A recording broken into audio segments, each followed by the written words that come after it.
Hey everyone, today we're going to be reviewing a little bit of footage from a tutoring session. This one is between Celina and Michaela. This was a lesson conducted in early 2025. So I'm going to be going through, giving some feedback, what I like, what I think can be worked on. This is all in the pursuit of us getting better.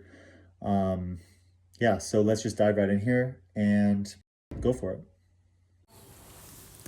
So we use each different unit of length for different purposes. Like I said earlier, if you want to talk about something that's small, you're going to want to talk about it in inches, right?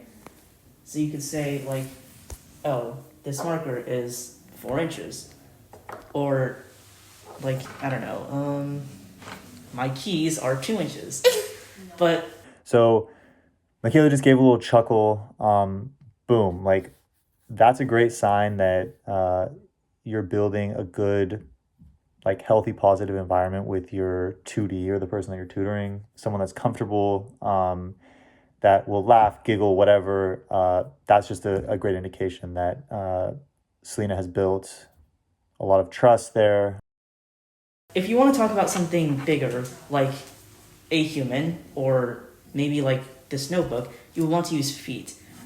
So a human could be 5 feet tall or 6 feet tall. Yeah. And that's a lot easier to think of like in your head than saying this person is 60 inches tall, right? Like 60 inches, you kind of have no idea what that is, but 6 feet, you can hazard a guess. Yeah. Now, a yard is for something even bigger. So like, I don't know, maybe the length of your house is Big. like 50 yards. I don't know if that's a reasonable guess, actually. But sometimes we might need to use like a mixture of these two units of length, like 4 feet, 10 inches to describe a person's height. That would be my height because I'm very, very short. Mm-hmm. So Celina is doing a really, really good job of contextualizing here. So they're talking about 60 inches. Well, we're not really going to describe someone as 60 inches. Really, we would talk about feet. Like for example, me, I'm 4 foot 10. And so, or your house is blank yards, like bringing the math out into the real world and contextualizing it is super, super, super important and helpful. Especially for younger students. I mean, I think it helps for all level and age of student, but so that's a really, really good job right there. Okay. So if we're using a mixture of these two units, then sometimes we might also want to convert between these units. Like if we have a length of something in feet, maybe we want to know how many inches it is. If we have the length of something in yards, maybe you want to know how many feet it is. So let's see. To figure out these conversions, it's basically just saying like, oh, this many inches is equal to this many feet. So let's start with just inches to feet. I'm going to say 1 foot is equal to 12 inches, right? Mm-hmm. So in what situation would we use this? Well, think about it this way. Celina has done a good job of introducing, again, making this super basic, layering it. Okay, so now we're going to start going from inches to yards. I don't remember exactly the conversion, but we're going to go from this to this. So we'll start with inches to feet. And we know that 1 foot is 12 inches.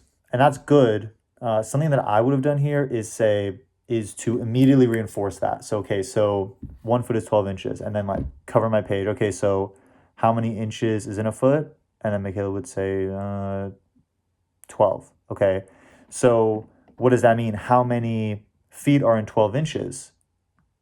I don't know. Well, then you go into whole explanation. So already enforcing those ideas and our ability to play around with this, and that repetition really gets Michaela in the driver's seat. So right there, immediately follow. If you introduce something like a unit conversion, a new idea, anything, immediately ask the student again. So wait, what did I just say? How many inches in a foot? Yeah. Let's say I gave you 1 foot of ribbon. And then I cut it into 4 pieces. And you want to know like how many inches are each of those pieces. Mm-hmm. So you don't know how to convert from foot to inches or anything yet, but think about it this way. you have 1 foot of ribbon, right? And then how many inches are in a foot?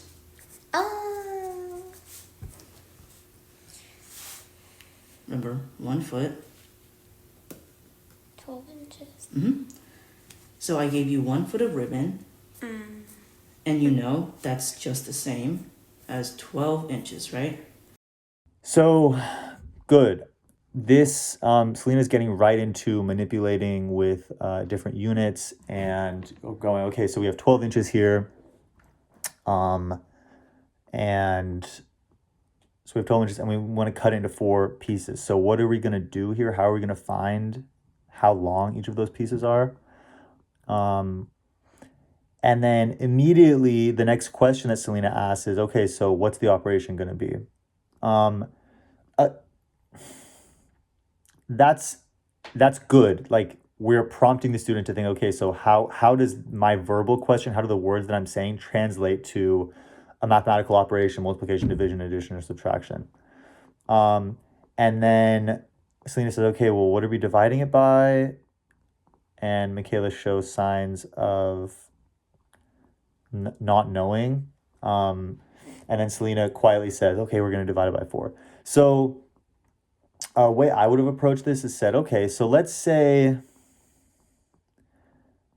we have something that's 4 feet long. Let's say this table right in front of me is 4 feet long. The table that's sitting on, let's say it's 4 feet long.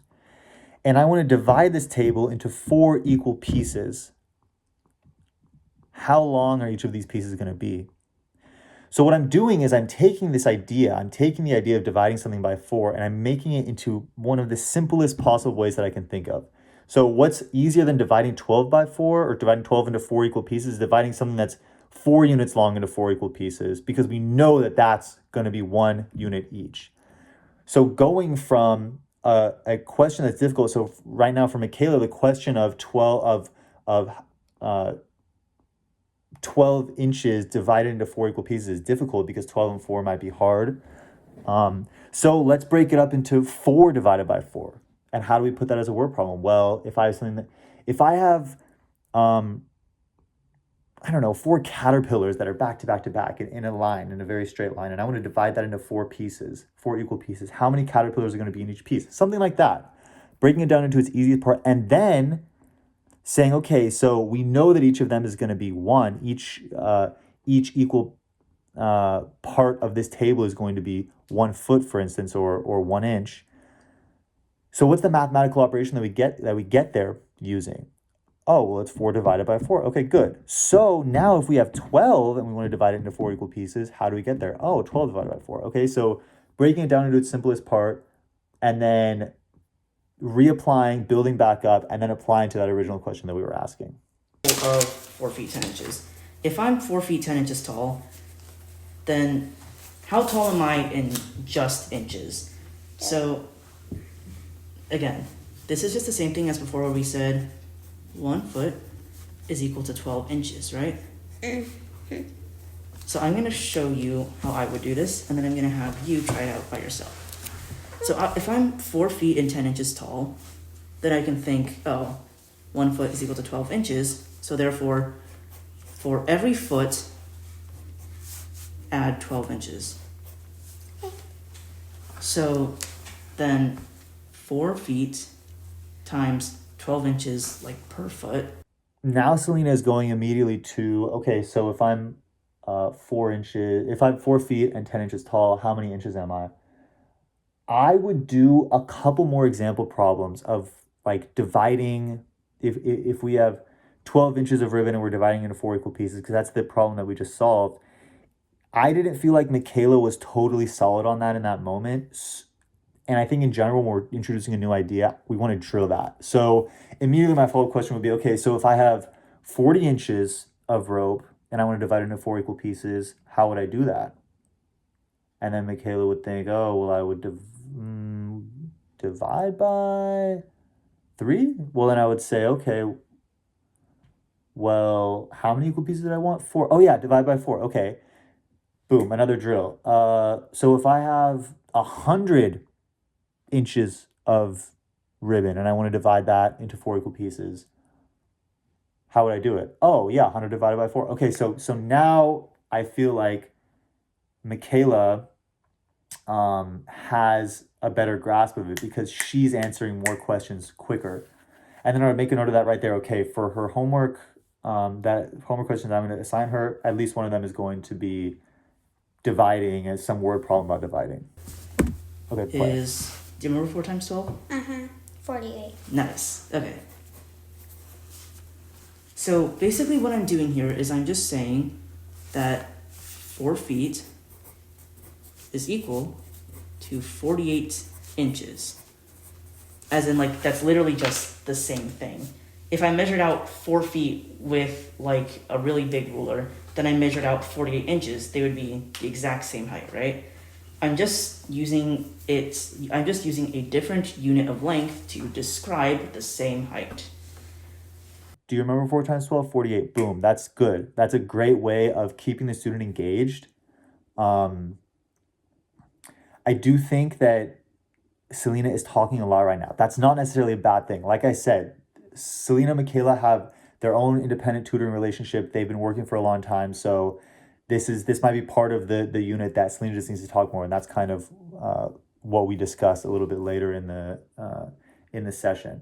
Asking, okay, so wait, what was 4 times 12? Boom. Immediately reinforcing it. This is what we call like bringing the student into the driver's seat. It's a great question. Yeah, keeps Michaela engaged. So very good. So now that I know that 4 feet is equal to 48 inches, then I would add this number up here, because like I said, I was originally 4 feet and 10 inches. So then I am, in total, 58 inches tall. Now, let's say you had, like, how tall is a guinea pig? I think a guinea pig is too small for this example, actually. Okay, let's say you had, like, a dog that's... Benny. I don't know how tall Benny is. I don't Like, either. 2 feet and 2 inches. And you want to know how tall... Let's say this is Benny. Let's say you want to know how tall Benny is in just inches. Perfect. Bringing the math into a real life example. Benny is Michaela's dog. Contextualizes it. Celina went through how to do it and now is prompting Michaela to do it herself. Okay. Benny isn't just inches. Okay, so remember what we set up here? 1 foot is equal to 12 inches. So then, how many inches is 2 feet? 24. Yeah. So, do you want to write that out? Good. So we know that 1 foot is 12 inches. So how many inches are 2 feet? Very good. And then prompting Michaela. So Celina's now easing off a little bit and allowing Michaela to kind of start to do the work herself.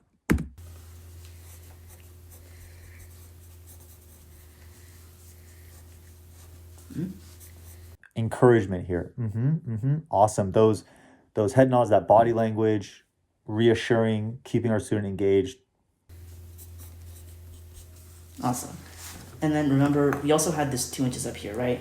Because he said he was 2 feet and 2 inches tall. So then you have to add this on.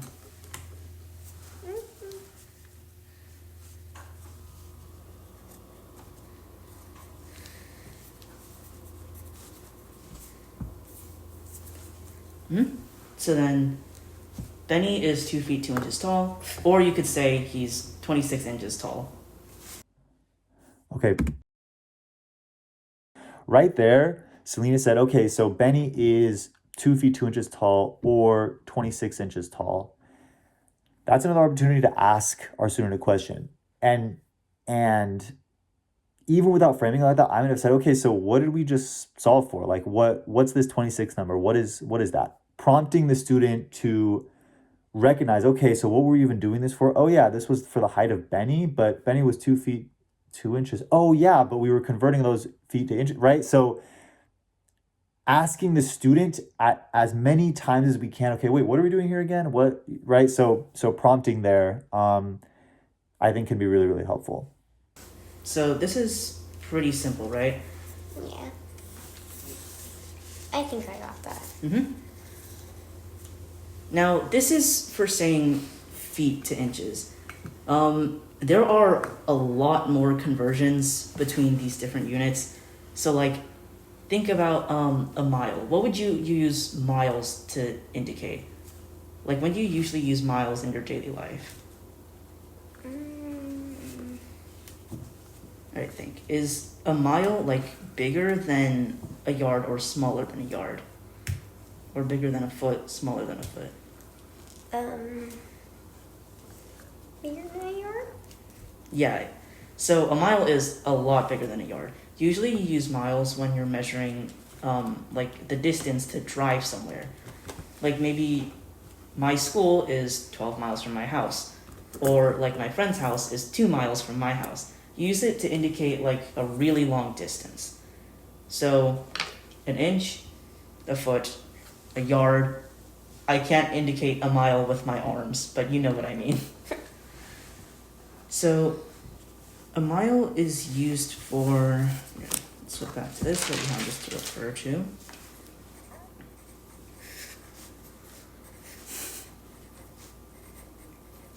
So a mile is used to refer to a very, very big distance. It's not enough for a student, I think, especially at Michaela's age, to be told, well, this is just super important. No, like, tell me why. So what is a practical application of unit conversion? Like, how could I use that to save, I don't know, a few dollars at the grocery store, like comparing unit prices and comparing, well, this amount of SpaghettiOs is in this can for this price, and this amount of SpaghettiOs is in this can for this price. Well, how can we compare how we can save more money? Or I don't know, like, I think that it's not enough to just say this is super important and applicable. If you are going to say that, like, tell me why. I need to know why. Yeah, but for now, I think I'm going to wrap this up. Overall, like I said, Celina and Michaela have their own flow, and they have their own rhythm. They've been doing really, really well. Michaela's mom is super happy and pleased with Celina. I think Celina is very patient and really excited. Like during these lessons, I can like feel a fire there, and I think that that's cool. And the pacing here is very good. Yeah, going through like very clearly in an organized way. Okay, well, this is, building up, building up, building up, and then going into applications. I think, yeah, I did give some feedback. So specifically on if we're dealing with a hard problem, instead of like whispering the answer, going back, bringing it to its basic form, and then solving that on its basic form, and then reapplying, and then drilling that immediately. So if I tell you 12 inches are in a foot, I'm going to drill that immediately. Okay, so how many inches are in a foot? Covering up the paper. So stuff like that. Those are just, small things, but I think that they do matter. Yeah, and this is all in the pursuit of us all getting better. So yeah, good job on this. I'll probably do more review in the future. There's another 20 minutes of footage here. So anyway, nice job, Celina. Okay.